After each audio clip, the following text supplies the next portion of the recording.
Anyways, You don't understand English. anyways, The county writes it. anyways, I knew whenever I called the guy or he called me back like in the wintertime, how you doing? Everything all right? Hey, we're going to do the camping thing again. I knew that whenever I set up arrangements with him, what I was getting myself into. Sure. You just didn't know to what extent. Well, how much neglect you had. I pretty well know the extent because I've been in psychiatric wards before. And on the fire pot, the grease. Yeah, just throw it on the fire in one of those drums. I know the extent. Oh yeah. But as long as he keeps them medicated properly, yeah, and I didn't have no trouble out of the boys. Well, thank God for that. I didn't have no trouble at all out of the boys. Yeah. Come to find out that I had more trouble out of the old man than I did the boys. Yeah. Because there was no reason for him to have gotten real tacky and ugly with me the following next morning after he had time to sleep on it. Yeah. Towards what had happened that afternoon, towards me almost dying. Right. I think it was guilt. Maybe. I think it was guilt. Maybe that and fear. Like you might try to sue him too. Well, that may have been one reason why that he because there was two actual pontoon boats that come to our rescue. Of course, by the time they got over to me, I'd already drifted plumb away from the other pontoon boat to the point that I couldn't even see my pontoon boat. Okay. Because it was around a corner. Right. But there was another boat engaged. Yeah. My people that rescued me, they made a telephone call to 911, right. And the people on the other side of the ridge, or the other side of the embankment where they was next to the other pontoon boat, they made a telephone call to 911. And Danny hollered at him, said, no, we're all right, don't call 911. And that woman said, forget that, they're already on their way. Yeah. And I bet he was anxious to get out of there. He was. He had a warrant. I don't know that he had a warrant. I don't know that he didn't. I think he didn't have a proper fishing license. Because whenever we was down in this cove where we know that there was game wardens around there. Yeah, he was nervous. He got real nervous and he told everybody to put the fishing poles on the floor. Now, what would he have said that for? Yeah. See? No fishing license on any of them. Probably the boat wasn't even registered right. I don't know. It may have been, but the guy was bogus because he told me that he had been busted by the Internal Revenue Service. This was about 7 or 8 years ago. He had some sort of a hopscotch business down there in Ridgely, Tennessee, Ripley, Tennessee. Yeah. Like a flea market thing where you go in. Okay. Like a rummage store. Sure. Where you sell a little bit of everything. Resale shop. Uh-huh. And he told me, he said he always kept 2 books. Yeah, double booking it. Uh-huh. So if somebody's going to tell you that, and somebody tells you that they got in trouble with the Internal Revenue Service, and they owe the old Revenue Service like $50,000, yeah, that pretty well is definitely a possibility of happening. A possibility of him being bogus towards me. Oh yeah, and being shifty on any type of business deal too. Uh-huh. But for him to get ill with me, and then tell me that I hated his children, knowing good and well that I knew what I was getting into before I ever went down there with his children, that hurt my feelings. Not to mention jumping. Well, not to mention that I almost died. Almost freaking died. To save their lives. Right. I almost freaking died. Yeah. Well, I thought to myself, well, how much of a shitty person are you? Yeah. Sometimes you find out after the fact how shitty. Uh-huh. It hurt my feelings whenever he told me, basically accused me. You hate my kids. You hate my kids. No, I don't hate your kids. Yeah. I hate the fact of what has happened to your kids, but more so, now since I've discovered who you are, I actually have stronger feelings against you than I do them. Yeah. I ain't got no feelings against nobody that's retarded. Right. They can't help it that they're retarded. They ain't the one that put us in that situation. Right. Something must have went on either with the mother or with him. I don't know if they was doing drugs. I don't know if they was too close to kin. Maybe the gene pool didn't match. Something went on there to cause them children to become that way. Yep. And I'm betting that when he had them kids, he wasn't supposed to. Where they're original from? Mississippi, originally Mississippi. That's where he was originally from. He might not have permission to take them out of Mississippi, take them across state lines. You know, if he's in one of those situations where, yeah, they're my kids, but on paper, I ain't supposed to take them out of it without notifying the parents. Could have been. And if he got caught up on something like that, well, he either lost custody or visitation rights. Could have been. Or worse, Could have the been. kids. Yeah. They could have got him for neglect or abuse or whatever, huh? Yeah. Because there's a lot of restrictions on parents because of for whatever reason. Yeah. You know, it's usually handled by the juvenile court system, which is basically out of the eye of the general public. That's considered not public domain. Right. Whenever you get to talking about a child, but a lot of them judges and stuff, they put those parents under real strict requirements, and if they break that requirement, they pay dearly for it. They're on a shit list for years. They pay dearly for that. Yep. And they ought to. They should. I agree. Because they're dealing with children. Yeah. Children shouldn't be neglected. Children shouldn't be taken advantage of. They shouldn't be mismanaged. They shouldn't be abused.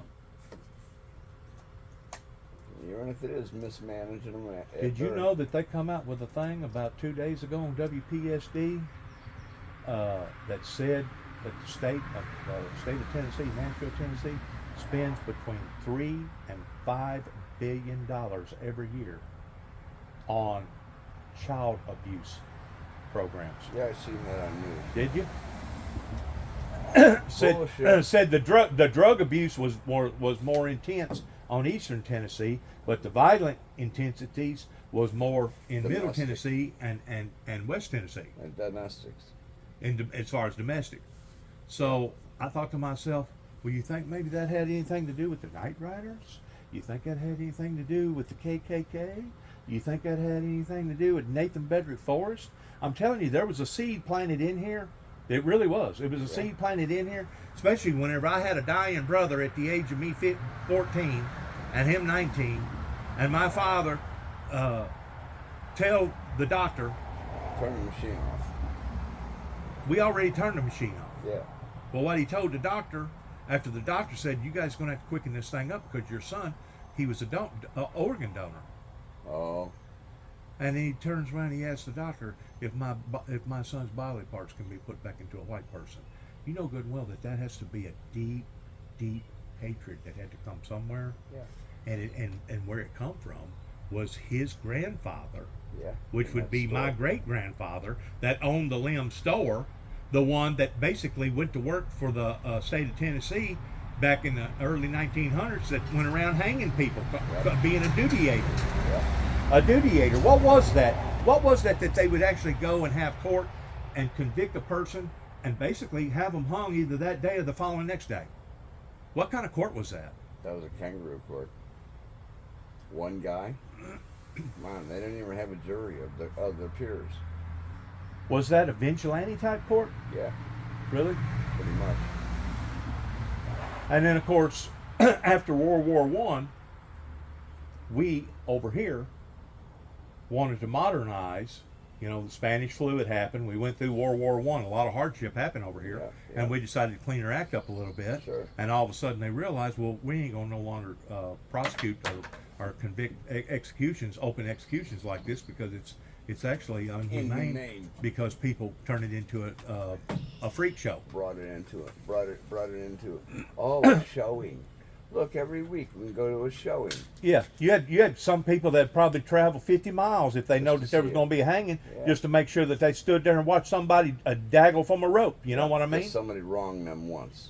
Yeah, And this is their way of going. Disapproved of them. Semi-retribution. Disapproved of them. Oh, yeah. But what I'm getting at You're okay is that for that. throughout this neighborhood, and you know good and well, whenever you look at those pictures of all them books that you gave me, Yeah. and I'm grateful that you done that because that really helped to Identify landmarks. it identified towards what kind of people was around here at the time, Oh, yeah. with them being basically all white. They were scared. Very few black people around in this area. Yeah. And if you'll, look at why was they so prejudiced? What drove them into being that prejudiced? Was it the Night Riders? No. Was it the KKK? It was worse. Who formed the KKK? It was the niggas. Was Nathan Bedford Forrest part of the KKK? Yes, he was.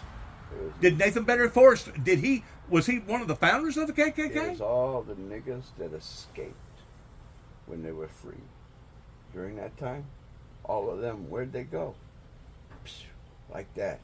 And every little house that they came across, and every little county, and this, they did exactly what they were taught. What were the Civil War doing? They were going house to house, stealing everything, raping this and that, and killing. And Villaging whatever. people. They were doing exactly the same shit. But they was doing it on a low-key way. Yeah. Or they thought that it was a low-key way. Well, they were doing it on low key, so they knew the Civil War, the But- rebels. but- and then them rebels that went west, that gave them the open opportunity to follow right behind them. But if you look at it from another perspective pertaining to the Civil War, the South actually felt like that they had been wronged in the sense that the North had already commercialized that industry, yeah. and they'd done already legalized slavery in 2 different states before the big hullabaloo broke out. Sure, that renewal was coming. And They could basically, they could start it all over again there and make money on but it. basically what it was a group of people that said, because they'd been doing that for ain't no telling how many years. Yeah, a bunch of bankers. All of a sudden, it's like the South was getting ready to do the same thing. They were fixing to profitize off of that same industry, and now you're going to pull the biscuit out of their freaking mouth and tell them that you can't do this? No. You're not going to We do were here- this? we were here- We done it, but you can't We were do here it. first. We done it, but it's like do as I say, but not as I do. Right, but we were here first. And so it pissed we're a bunch gonna of the lead. Southerners off, and I'm going to tell you what else it done. Yeah. It planted a seed of hatred in the Southerners to the point that they actually took it out on the black man, because at that point in time, Uncle Albert was gone, Uncle Tom was gone, Yep. all these other people was gone, and once they realized Who's what they'd gonna been do it through, for us? who we gonna blame it on? Who we gonna? Right. Well, they're not gonna blame it on themselves, No. and they can't go back to war with the North, No. so they took it out on a black man, Sure. and they made a game out of it, didn't Oh, they? yeah. Just like going out here deer hunting or something, Oh, didn't yeah. they?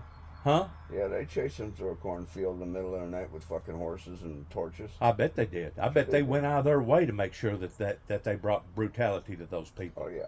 But didn't the same group of people do the same thing to the Native Americans? Oh, yeah, and they were white. I know, And that was just history repeating itself.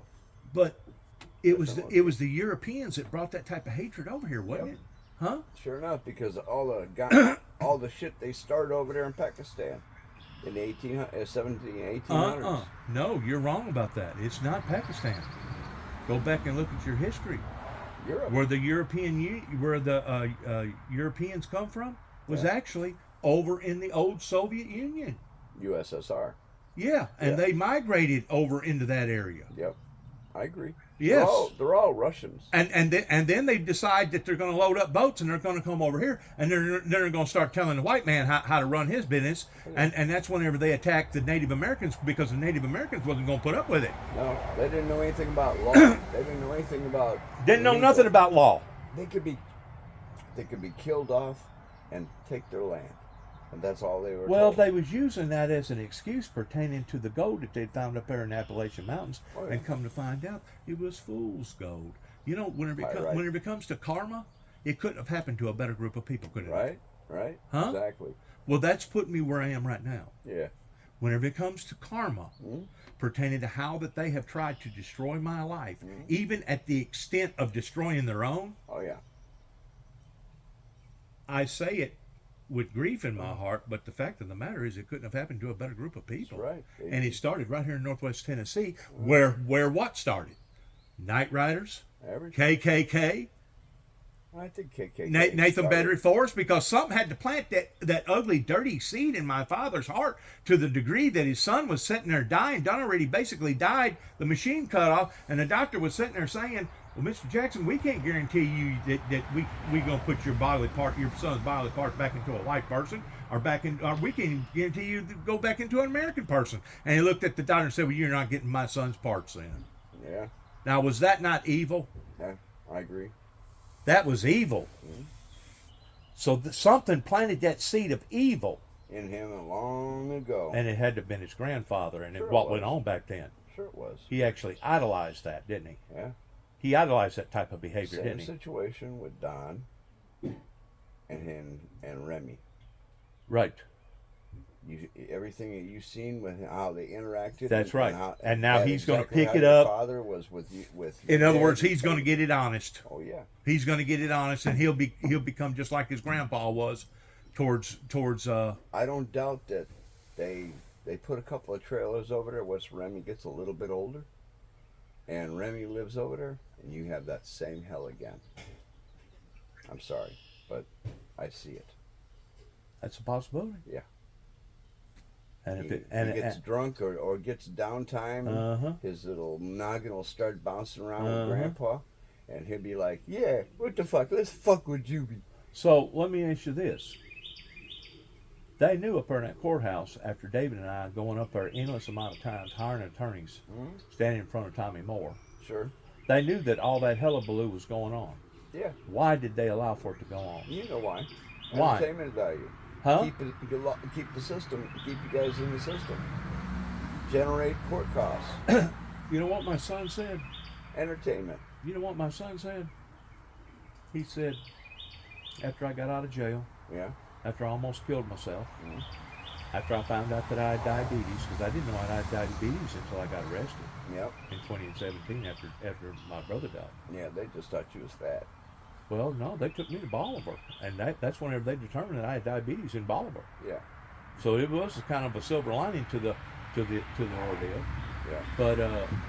But you also saved me a bunch of money, because if I would have been a fool, remember whenever they sent me a bill coming from the Martin Hospital while you was out there helping me, and then they sent me another bill from Bolivar, Oh, yeah. and it was like $8,000 for one thing and $3,000 or $4,000 for another yeah. thing. Yeah. In other words, I could have blowed like 13 or 14 grand real quick Yeah. Trying to pay off debts. trying to pay off debts and Or make at things least erroneous debts. and make things right. And the whole time they was allotted the money up there in the jail to be able to handle situations like that. Yep. Because whenever a person goes from a jailhouse to the hospital, and if let's say it is something, major, They're technically still liable for you. it's the same way as a doctor signing off on will care. Once you sign off on will care will not agree to pay but this amount of money for this procedure. Right. Once you have done the procedure on the client, Mhm. you're not supposed to send them another bill. Right. You know why? Because it was the Okay. doctor that agreed to that. Sure. That's just like the hospital over here, with it being a local hospital in Wheaton County. They have already made an agreement with the jail attendants Right. that if somebody comes in there, they're not going to double charge them. But They're not they gonna didn't- double but- charge 'em. But they didn't say they couldn't double charge you. Exactly. Yeah. If they could recover some of that cost, they'll try. But And that it all matters. and that tells you it all makes a difference of value. You know, if you value your credit rating or whatever, and you get that little letter, oh, there's $7,000 or $8,000 we can recover. Now, if it happens, it happens.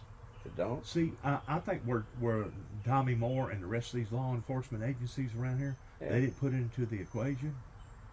They didn't put into the equation that I got a cousin that lives in Union City that works for the TBI, yeah, the federal authorities, well, he knows. towards him it's being kin to me. right. You know how he's kin to me? Through my great grandfather that was associated with the hangings and stuff that went on down here in Hopin, pertaining to him working for the state of Tennessee. So we'd already had some law Sure. in our family. Sure. Now, it wasn't quite as in-depth law like it is today, because basically my grandfather was selling prescription medication, and the only way you can sell prescription medication today is you got to go to school and you got to know what type of medication you're selling. And be licensed and all. That's certified right. and all kinds of But shit. back whenever all that was going on back in the day, Yeah. he was a pillar of this community around here, to the point that he sold them medication, he sold them food, he participated in family activities as far as community gatherings. Yep. His wife worked as a midwife towards going around and not charging nobody, not a cent, to go out here and deliver babies. Yeah. And to think that my roots is this deep in this county, and then I'm going to be treated that way up there in Weakley County. up there with those judges and those attorneys and those law enforcement agencies around here. Right. You don't think that hurt my brother's feelings? And he knew it. Sure David knew it. Sure David knew the roots that we had here. Yep. But they didn't. Oh, and they didn't care. They were going to make their own. Oh, really? Yeah. Oh, yeah. They're going to make their own. Is that the reason why whenever I went to my cousin and I questioned him, standing there in the Church of Christ church, and he looked at me, he said, Jibby, I can't help you. He said, there's no way that I'm going to bite back on something like that. He said, you may be in the right towards how that they have neglected you or how that they, as far as dereliction of duty. He said, you may be right. He said, but I would be a fool to go up against them people. Well, yeah. So he's scared of them too. Sure. And he's part of them. Well, sure, because he's just a part of the part of the county. He's the working horse of the FBI, yeah. or the TBI. Yeah. He's the work. You got the show horses and you got the working You got horses. your mules and you got your show horse. Right. You got your show And horses. you got your racers. The racers all want to make a name for Well, themselves. this was the racers. Okay, I'm fixing to go somewhere with this. Yeah. In 1988, whenever I sent those 9 tapes to the White House, Yeah. I got a telephone call at my grandmother's house. Somebody wanted to meet me. Set up an appointment right down there in Sharon. At the cafe. Nope. At the old gas station right there. Oh, okay. The first one on the left-hand side. Oh, yeah. It was on a Saturday afternoon or Sunday afternoon. Wasn't a whole lot of people around. Yeah. After hours. And the guy was from here, and to this day I still cannot remember his name or what he looked like. I just know that he was a Freemason. Yeah. And he discussed from head to toe about everything that those tapes represented and what was in those tapes that went to the White House. Right. And when it was all said and done with, he said, okay, have a good day. And it was about a 3-hour meeting. I bet. I sat in this freaking Cadillac with it running for about 3 hours while he was judging me. Right. I guess he was judging. I don't know what he was doing. Analyzing me, whatever word you want to use. I want to say analyzing to find out if you're a threat or not. Because of everything that was in those tapes, he wanted to probably identify, okay, are you meaning a threat toward the president? Are you making a threat toward, or are you just telling us what's going on? All right. And where it's coming from. All right. Now, I spoke up a while ago that what my son said. I didn't tell you what he said. No. After I got arrested, after I got out of jail in 2017, everything kind of simmered down. That fall, we was talking about the situation. Yeah. He said, Dad, don't you know what they done? I go, no, what they do? He said, how many times did y'all go up there in the court? I said, about 4 or 5 times. And you never could get nothing done, right? I go, that's right. He goes, once they figured out that they wasn't going to be able to handle the situation toward shutting it down one way, Yeah. they turned the tables. Sure. They just play stagnant, put it on hold. Well, instead of attacking the people that was attacking me, they attacked me. Yeah. They turned the tables. Sure. It eliminated their problem. It got me out of their hair. Well, for a period of time. It got me out of their hair to the degree that me and David wasn't contacting them every other day towards telling them to come down there because somebody was down there provoking us. Right. Sure. They couldn't stop it. That was when they told you that if you made another phone call, they would come out and get you. Yes. I remember that. Yes. And how about the time whenever I did make a telephone call to Oklahoma City, Oklahoma, because it was on the 25th anniversary, and it was a courtesy call. I contacted the park services there. That's now considered a federal park because of the Oklahoma bombing. Mm-hmm. And I talked to the guy, told him who I was, I gave him my name and everything. And I asked him, I said, is there going to be a problem in me coming down there on the 25th anniversary? He said, I don't know. He said, that's beyond my pay grade. Yep. He said, if you'll give me your name and number, he said, I'll get back with you in 3 or Pass 4 it on to days from a now, and I'll let you know. They passed it on to a Fed. Well, you know what I got out of the deal? Called? No, that would have been a good thing if I would have just got a telephone call. Oh. That would have been considered a courtesy call, right? Mhm. I didn't get a courtesy call. I didn't get a courtesy letter. You get pulled over. I got a courtesy visit by by Weakley County Sheriff's Department towards them sending a deputy to my house and telling me, if you daresomely walk in the state of Oklahoma, you will be arrested. Boy, I got that filtered down fast. How fast? How long? Less than a week. Less than a week. Less than a week, probably 3 or 4 days. Yeah. I got that phone call from that office up there in Dresden that they took a deputy off of the course of his duties and sent him to Juby to tell Juby that if he comes back to Oklahoma, his ass is going to be ours. Yeah. Now you tell me that those people up there in Oklahoma ain't got something to hide. We got plenty of things. I frightened them whenever I went up there in 2009, and they planted a bomb in the back of my truck and then tried to make me out like I was the bad guy. And the whole time, the bad guy was the people that done that, because I never did threaten them people. Yeah. They kept asking me, "What's in the back of your truck? What's in the back of your truck?" It was a red sleeping bag. Just a smoke screen. And they thought it was. just They a used smoke it. They screen. used this as an excuse. I know. They said it. We thought it was filled full of TNT. Yeah. Well, why would a person want to go to a memorial site that had already been blown up and blow it up again Right. if there ain't nothing there to blow Did you up? think I came late to the party? Why would a person want to do that? Yeah. Besides that, I didn't give them no type of leadway in saying that I was going to do anything like that. They just their minds are just clicking. You know what I'm saying? Oh yeah, but they found a big old weapon in the back of your truck. Didn't find nothing. Didn't they find a sword? No, Okay. not on that deal. They didn't find nothing. I didn't have nothing. Oh, that was in Washington. No, that was in LBL whenever they found the sword. Oh, okay. But for them to shut the whole town down, here I am in the back seat. They never did fully arrest me. They just obtained me, because I kept asking them, "Am I arrested?" "No, Mr. Jackson, you're not arrested. You're being obtained." Well, what's being obtained? What does that mean? Detained. Yeah, detained. What does that mean? He's hold you. Can they do that? 72 hours. Can they do that? Feds can do it for weeks, months, but regular local police, they can only hold you 72 hours. Okay, I sat in the back of that police car from about 7:30 or 8 o'clock after that they had sent me to a psychiatrist. Yeah, They'd done already sent me to a psychiatrist, and I got a clean bill of health from the psychiatrist. sure. They didn't get the. By this time, it's about 8:30. They had to go find somebody else. Somebody Well, to give you a dirty the one. psychiatrist says I'm fine. Only one. They didn't get the right psychiatrist. They was looking for the right psychiatrist. This guy was from India. Yeah. I don't know his name, but he analyzed me, asked me a few questions. I answered him, Yeah. and he basically gave me a green light. It was on the back. It was on the way back. Is whenever it all went down. Yeah. Towards them plotting and saying, "Well, we think that there may be something deadly or lethal in the back end of that truck," and that's whenever they turned it into a big hoopla. Sure. And I swear to you, as I'm sitting there in the back of the police car, handcuffed, Watching them I'm dig through the back of your looking truck. at helicopters. I'm looking at blue lights Armor- over here on this hill. armored Blue lights over here on vehicles. this hill. Blue lights over here on this hill. I'm seeing all the SWAT and all these freaking 18-wheelers come in there with freaking robots, and I'm seeing all this stuff going on. And to me, it was like something out of Hollywood. It was something like out of a movie. Oh yeah. And to think that They was doing it all for show. and to think that they was doing this on my dime. Oh yeah. Oh yeah.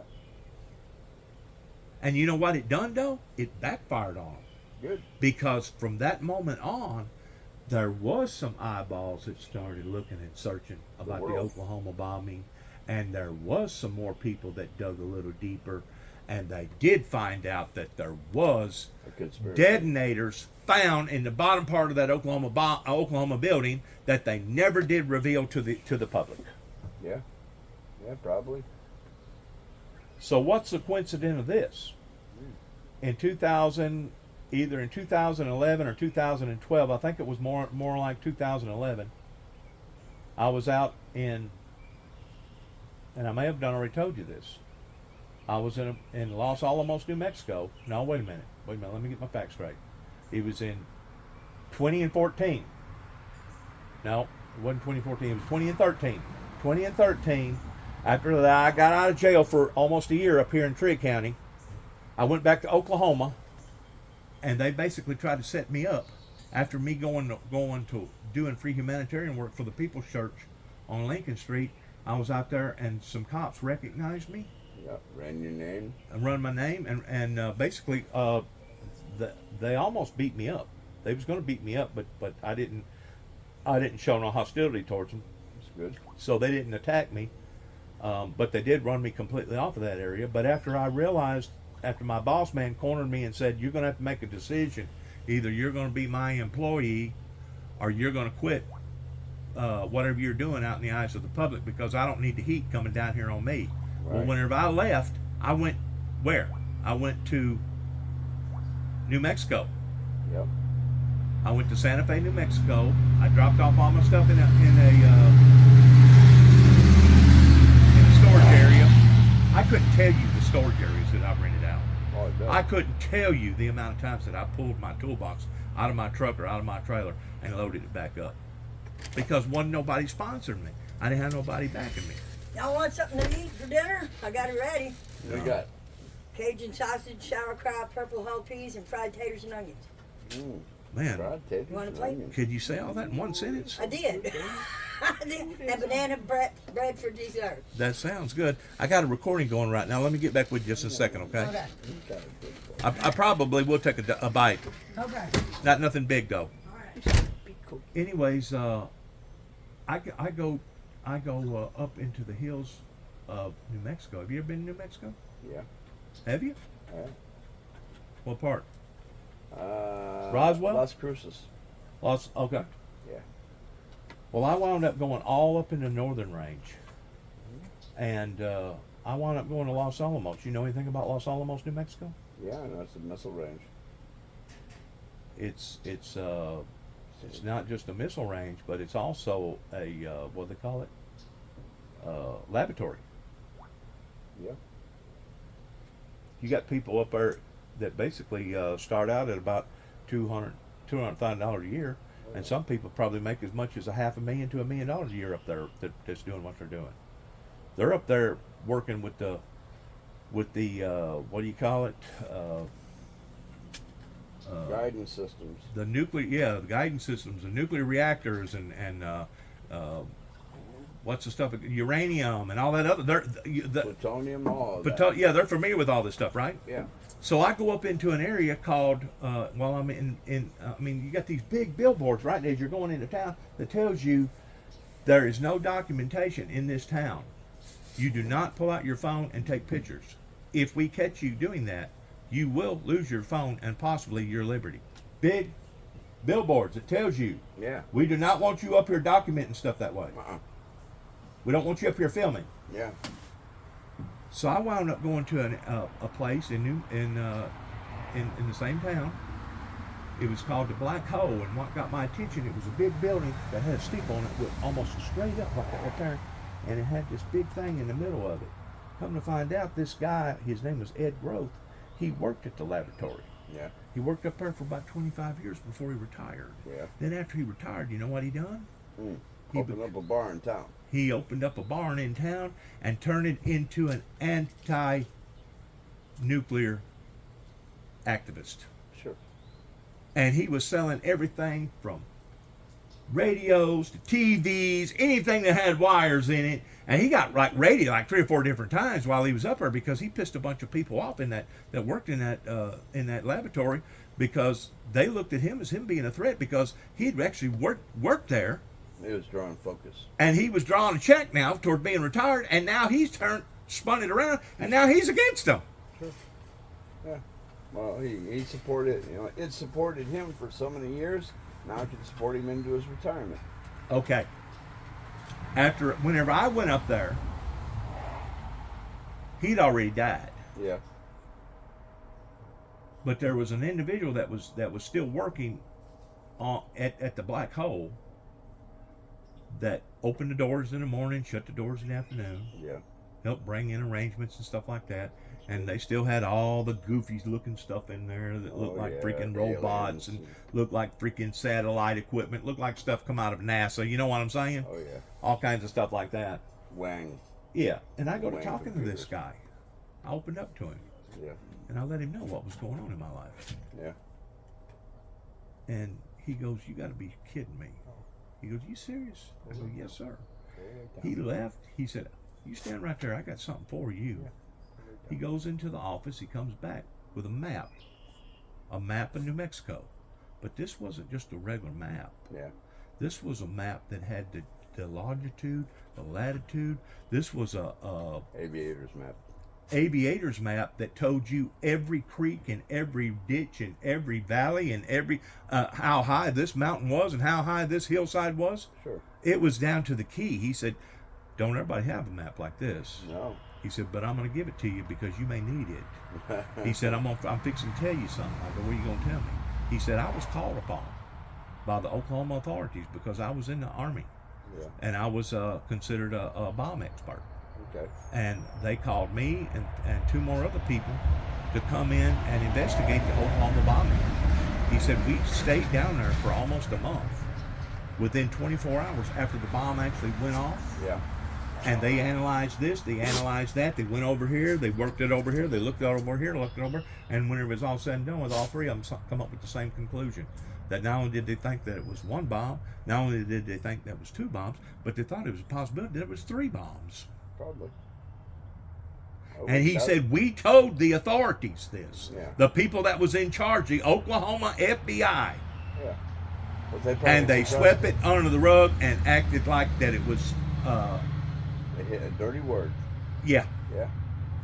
Oh, yeah. In other words, they didn't have enough interest in their own people to devote enough time to figure out, well, why did that freaking building open up the way that it did? Who put those explosives in that building? Why was that building in the crosshairs pertaining to what went on down there at Waco?" Think about it.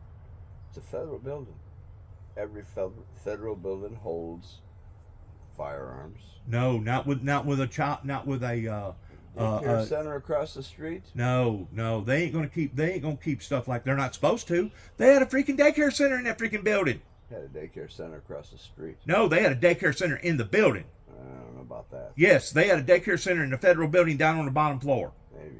above the basement. Maybe. And they're not supposed to have stuff like that around public. They're supposed to have that stuff down the road where the National Guard Armory is. They're supposed to have that stuff where it's supposed to be. They're not supposed to have that stuff down there in that building. I agree, but maybe they had more to hide, and that's why it ain't getting brought out. Is that the reason why that in the process within 4 hours after the blood and guts and smoke was still smoking and the dust hadn't yet settled, that's whenever the federal government went in there and shut them down and told everybody to leave? Yeah. And they had to stop doing what they was doing because they was in the process of rescuing people, right? They got all. They went in that building and they got something. They think that they got a bunch of paperwork out of the vaults to make sure that it didn't become public. Yeah. But during which time that they was doing that was during the time that they found all those detonators. So they actually knew that there was something within that building that blowed that killed them people. Sure, I knew that. But why didn't they tell the people that? Why? Because of closure. Why release because of closure, man. Closure can come later. Let them get what they got to get out. And let them hide it, whatever. Less eyes looking. You don't say nothing. And then about 2 hours later, they let everybody else come back in there and start rescuing people again. Because they got it out. They got whatever they needed to get out. What was it they got out? Yeah, you're asking the wrong person.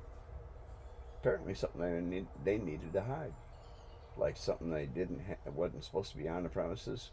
Why would an authority figure contact my sheriff at the time, Mike Wilson, and tell him to send a deputy out there that if I so much as come back to that area, I will be arrested? Because you called them.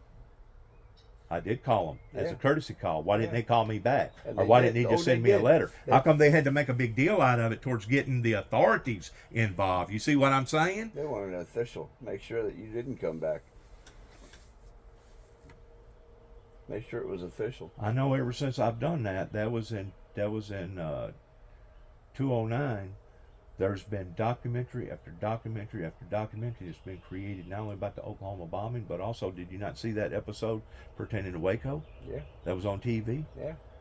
Have you not sat down and wondered how come Donald J. Trump kicked off his second presidency campaign in Waco, Texas? How come he started his campaign in Waco, Texas? Have you ever questioned yourself about that? No, I already know the connection. He likes the ideology. They all got that same ideology. All those David Koresh types. See, I didn't know this. I didn't know that there was a major movement ever You running since. away? No, it's on the stove. Okay. Hot taters are in the skillet. The sausage and stuff's in the pot. Bowl of purple whole peas are in the microwave. Banana bread's in the fridge in the bag. Thank you. You're welcome. I'll see y'all later. Where are you going? I gotta go shopping. Okay. Pick me up something while you're at it.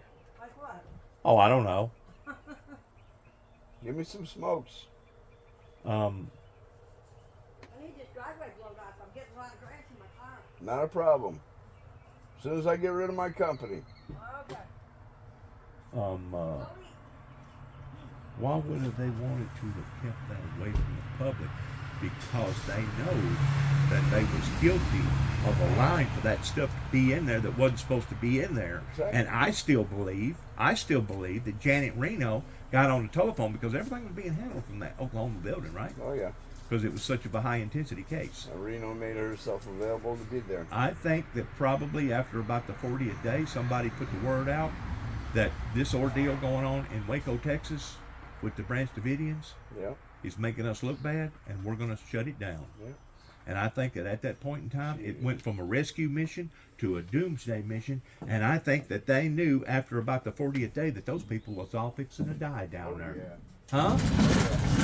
Even if they had to go down there with TNT, dynamite, and do it themselves and kill them. Oh, yeah. They had to. They didn't believe in their ideology. In the ideology. Come on, let's go eat.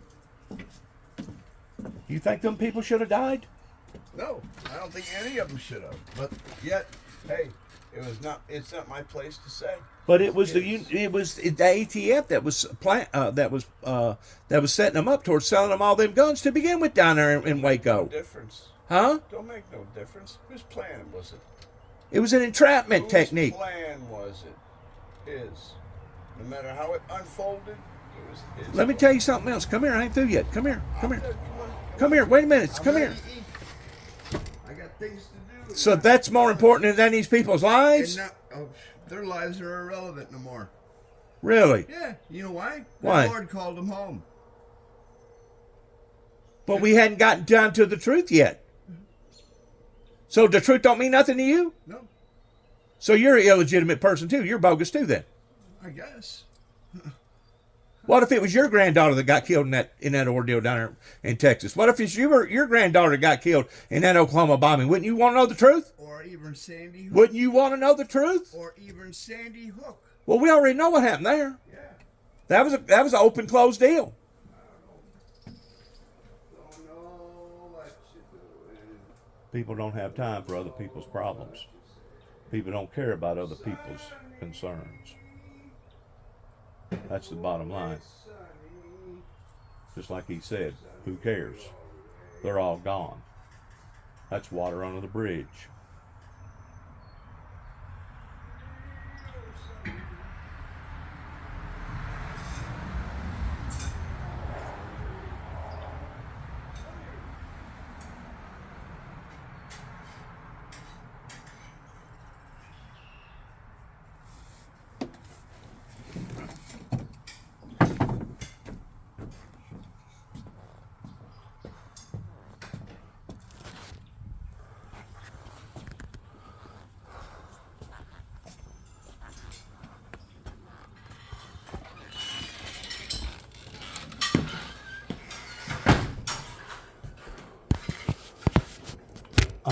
I'm still hiding your identity. Yeah. I'm still got this on recording. Fine. Whenever an injustice takes place, do you not think that that's whenever God intervenes towards bringing condemnation down upon to that nation because of that injustice that happened? Karma will work itself out. But, we see all these other countries that treat their citizens the way that they do. Yep. Did you know that all hell is busted loose in those countries? Sure. And I can't do a damn thing about any one of them. No, but what we can do is find out the facts.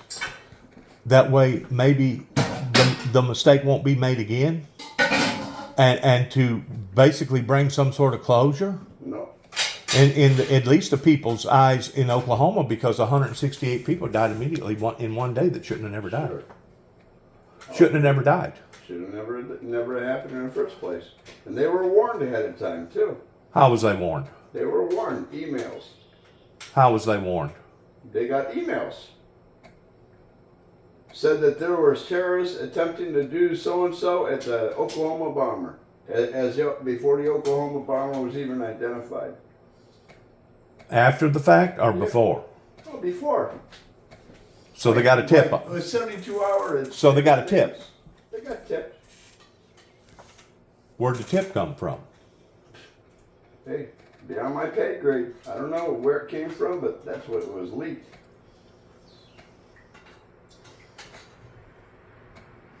So in other words, it could possibly be an inside job towards somebody that had sympathetic causes about the Davidians that was in behind the actual explosion. They had a grudge or whatever. A grudge.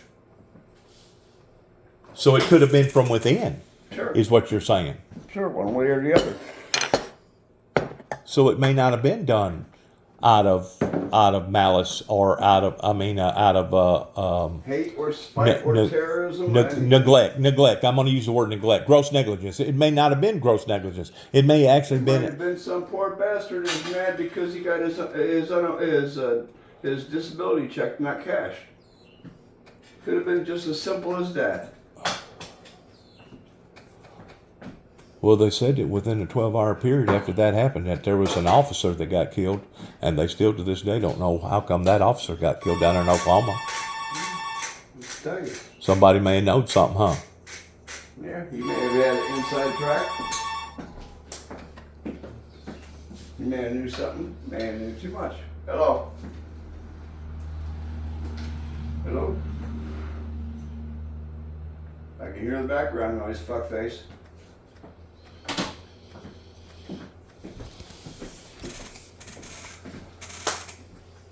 Well, I didn't know this until after I dibble-dabbled around it a little bit deeper, in 2009, whenever they done what they done. Yeah. But it was like in 2007, 94, 2004. It was right after the 10-year anniversary. You better eat that while it's hot.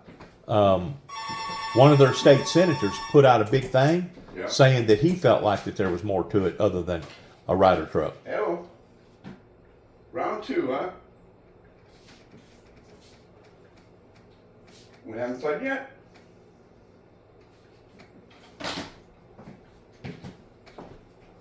Same jackass. You hear me? Yeah, I heard. After the 10th anniversary, it was one of their own state senators that put this long thing out.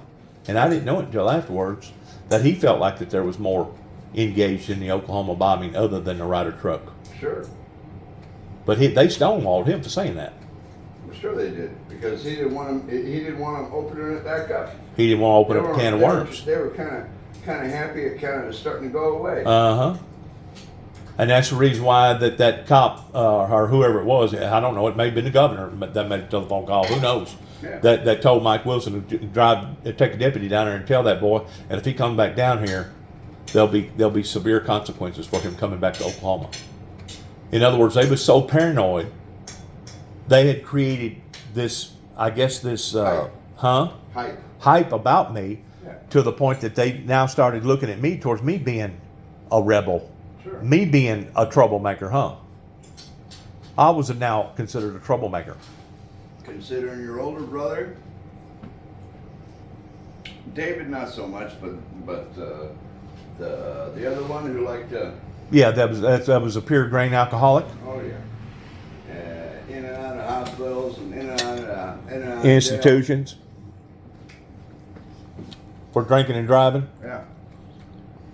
Yeah, down in the South, you get judged because of your relations. Yeah. Oh yeah.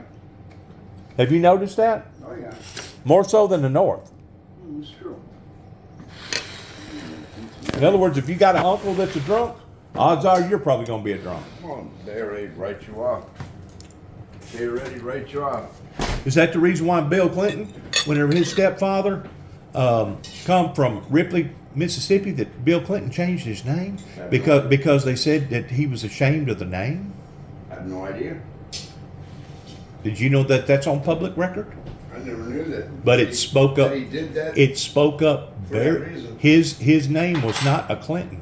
No. No, he changed his name. Later, whenever he got 18, Yeah. You straighten it back out. he changed it to another name. You want purple whole peas? No, Okay. I'm not big on peas either. Hit the bathroom quick.